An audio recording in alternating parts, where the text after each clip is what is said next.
Bonjour à tous et me voici enfin de retour après plusieurs mois pour continuer cette série de vidéos dédiées à la cuisine des composites.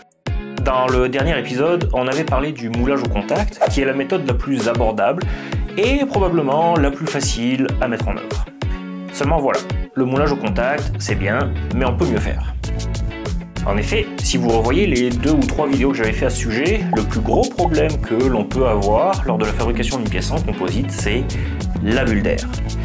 Dans le jargon, on appelle ça également des porosités. Elles peuvent être en surface de la pièce, donc visibles, ou bien encore coincées entre 2 couches de renfort fibreux. Et malgré l'utilisation du débulleur, il est quand même fort à parier que pour des pièces complexes ou avec des rayons assez courts, ou lorsqu'on utilise des tissus ou des unidirectionnels, on finisse par encapsuler ces fameuses bulles d'air. Alors, pourquoi est-ce que c'est un drame? Voyons d'abord les bulles de surface. Si une bulle d'air est formée à l'interface entre le moule et la résine, ou entre le gel-coat et la première couche de fibre, lorsque nous allons démouler, on va se retrouver avec un trou et des fibres désalignées. On a donc créé un point faible, et en plus, ce n'est pas esthétique du tout, sauf si on fait des composites en Suisse, dans la vallée d'Emmental. Cependant, si la partie intégrité physique de la pièce n'est pas forcément un critère primordial, cela peut se réparer, et je vous montre ça dans une prochaine vidéo. Mais parlons surtout des bulles qui sont coincées entre les couches de fibres, car ce sont celles-ci les plus vicieuses. On ne les voit pas tout le temps, et elles peuvent laisser croire que tout est beau en apparence, et lors de la mise en service de la pièce, crac! Et pour le coup, les réparer n'est plus du tout la même histoire, on peut même dire que c'est impossible dans 90-95% des cas. Alors pourquoi ces bulles sont les pires? Oui, vous inquiétez pas, hein, j'y arrive à la mise sous vide. Sinon vous pouvez cliquer sur les chapitres plus bas pour y accéder plus rapidement. L'autre moyen de tout savoir sur les procédés, les matériaux et le design des pièces en composite, c'est de vous procurer le livre La cuisine des composites, disponible en version papier et électronique, dans le lien en description. Alors, pourquoi ces bulles sont les pires? Parce qu'elles sont difficiles à détecter. Il y a donc une forte probabilité qu'elles existent. Elles ne permettent pas de transférer les efforts, que ce soit dans le blanc ou dans l'épaisseur. Elles initient des fissures dans la résine, soit lors d'un usage en fatigue, soit lors d'un impact. Cela peut donc engendrer délamination, rupture de la matrice, décohésion fibre-matrice et rupture fibre.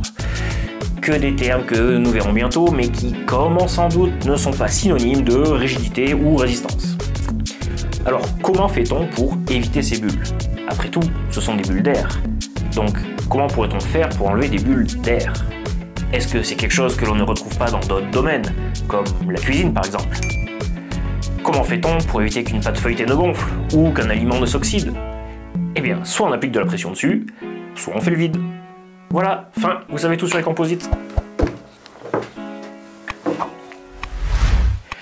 Et le pire, c'est que je ne rigole même pas. Lorsque vous avez cela en tête, vous avez réglé la majorité des problèmes de fabrication de vos pièces. Vous devez soit écraser uniformément les couches de résine et de fibre à l'aide d'un contre-moule ou d'une vessie sous pression, ou bien aspirer les bulles d'air depuis l'intérieur et les chasser vers l'extérieur, ou les deux de façon simultanée. Alors oui, la viscosité de la résine, le design des moules, les types de renforts, les consommables vont aider ou empirer la situation. Mais pression ou vide restent les 2 paramètres les plus importants. Bon, je crois que le clou est bien enfoncé. Comment est-ce qu'on met sous vide une pièce en composite? On va commencer par le plus simple dans cette vidéo, et on verra les méthodes un peu plus complexes bientôt, histoire de digérer les informations. Donc, la méthode la plus simple, et qui découle directement du moulage au contact, c'est le moulage au contact assisté au vide. Le nom n'est pas vraiment capillotracté, on fait son moulage au contact sur le moule, puis on a 2 options.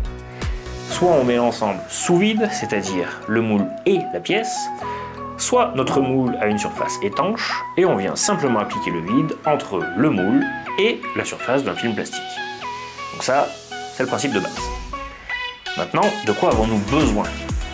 En général, il nous faudra une bâche de mise sous vide. Ça peut être une bâche plastique, relativement étirable et résistante aux perforations, qui est également auto-démoulante. Il nous faudra également de quoi jointer de façon étanche cette bâche sur elle-même ou sur la surface du moule. Pour cela, on utilise en général un joint butyl en rouleau aussi appelé mastic de vitrier, qui adhère très bien à tout ce qu'il touche, ne craint pas trop la chaleur et est très malléable pour limiter les fuites. On l'utilisera tout autour de la bâche sous vide et également autour des connecteurs que l'on va tout de suite découvrir.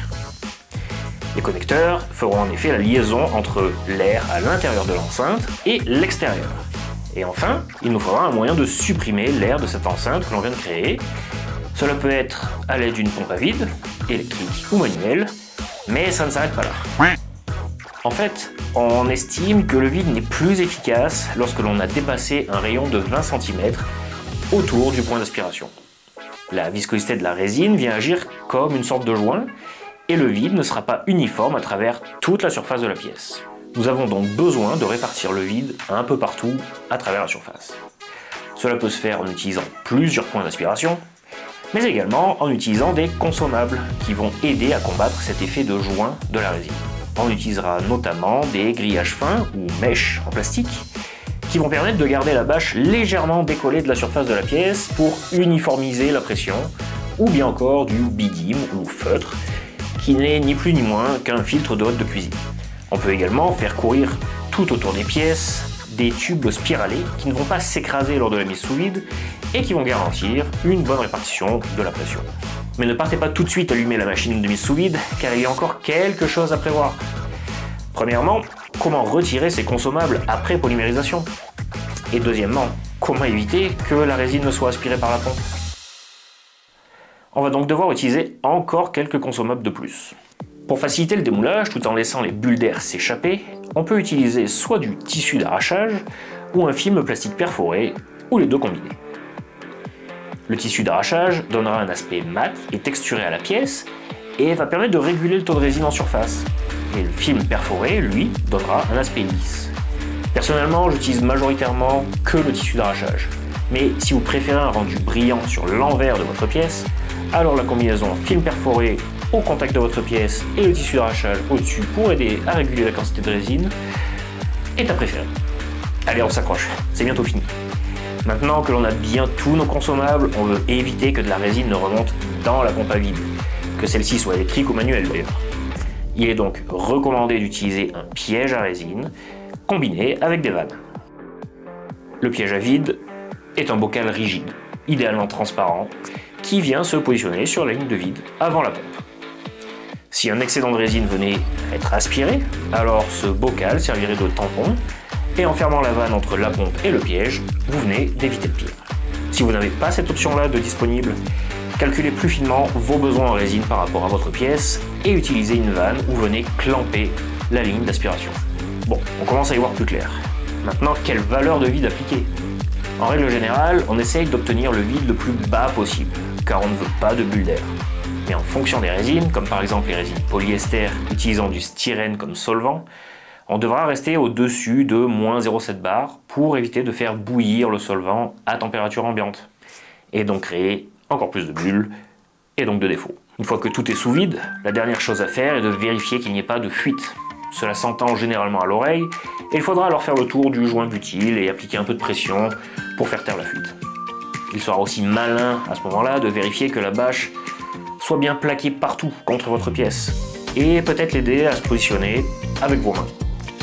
En règle générale, pour permettre à la bâche de bien épouser les formes de votre pièce, on recommande une largeur et une longueur de bâche 1,5 fois supérieure à la zone à mettre sous vide. Il faudra alors créer des zones de pincement que l'on viendra sceller à l'aide du joint butyl. Et il n'y a plus qu'à attendre. Bon, allez, pour alléger un peu la fin de cette vidéo et refaire un petit lien avec la cuisine, sachez que pour des pièces assez petites ou élancées, il y a une petite astuce qui fonctionne assez bien, qui n'est pas très chère et qui est bien moins demandante en termes de technique et de consommables. Il s'agit d'utiliser un appareil de mise sous vide alimentaire. On en trouve dans n'importe quel supermarché pour environ une cinquantaine d'euros et leur utilisation est vraiment très simple. Notamment grâce au film utilisé qui est texturé d'un côté pour remplacer le besoin du mèche ou du bidim. Vous pouvez retrouver un exemple d'utilisation dans cette vidéo, juste là, où je vous montre comment fabriquer à la maison un chausse-pied en carbone avec très peu de matériel. J'espère que cette vidéo vous aura plu et j'attends de lire avec impatience tous vos commentaires. A très bientôt.